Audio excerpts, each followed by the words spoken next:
Hello everyone. তো আজকে জানো তো সকাল সকাল ঘুম থেকে তো উঠেই গেছি। তো উঠে হচ্ছে প্রথমেই হাতে ফোনটা নিয়ে ক্যামেরাটা অন করে নিয়েছি।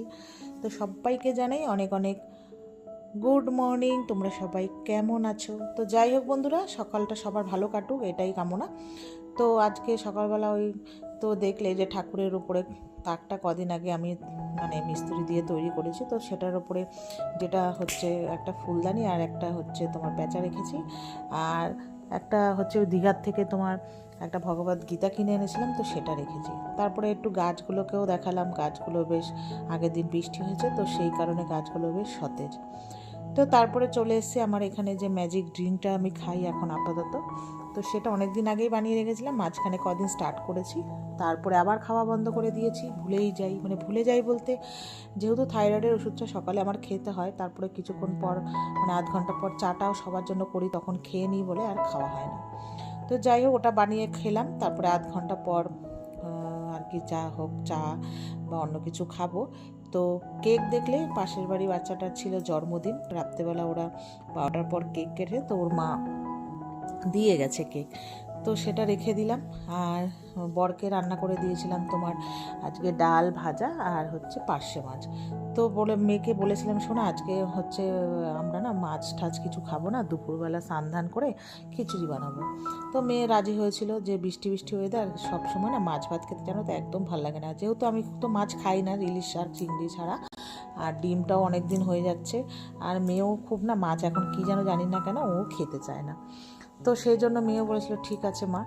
তো যাই হোক, তারপরে ওই স্নান করে পুজো টুজো দিয়ে প্রথমে করে নিলাম চা। দেখলেই ওই চাটা খাওয়ার পরেই চলে এসেছি খিচুড়ি করতে। ওই এখন বাজে 2টো খানিক।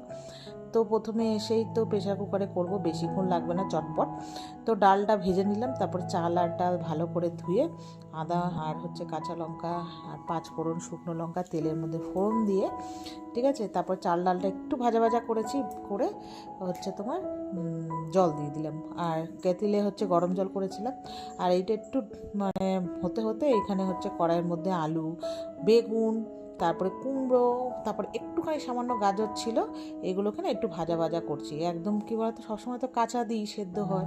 এবার আজকে কি ইচ্ছে হয়েছে জানি না, যে ভাবলাম যে একটুখানি ভেজে দিই, আর কয়েক টুকরো পনিরও ভেজে দিলাম। আর তার সাথে ভাজা করেছিলাম কুমড়ো ভাজা আর বেগুনি। মেয়ে আবার শুধু খাবে না, তো সেই কারণে করা হয়েছিল। তো যাই হোক, ওইদিকে বেগুনি আর খিচুড়ি হতে হতে আমার বেগুনি আর হচ্ছে কুমড়ো ভাজা হয়ে গেছে। তো লাস্টে একটু মিষ্টি আর একটু ঘি দিয়ে আর কি নামিয়ে নেব। তার সাথে কয়েকটা চীনাবাদামও দিয়েছিলাম। তো এইদিকে হচ্ছে তোমার খিচুড়িটা আমার পুরো ডান। মেয়ে বলেছে অত পাতলা খাবে না, একটু শুকনো শুকনো খাবে। তো যাই হোক, সব কিছু করার পর এই যে খিচুড়ি আমার হয়ে গেছে, আর এই টিফিন বাটিতে মার জন্য একটুখানি বাড়ছি। মা ফোন করেছিল, আমি বললাম যে আসো একটুখানি, খিচুড়ি রান্না করেছি অল্প করে, এসে খেয়ে যাও।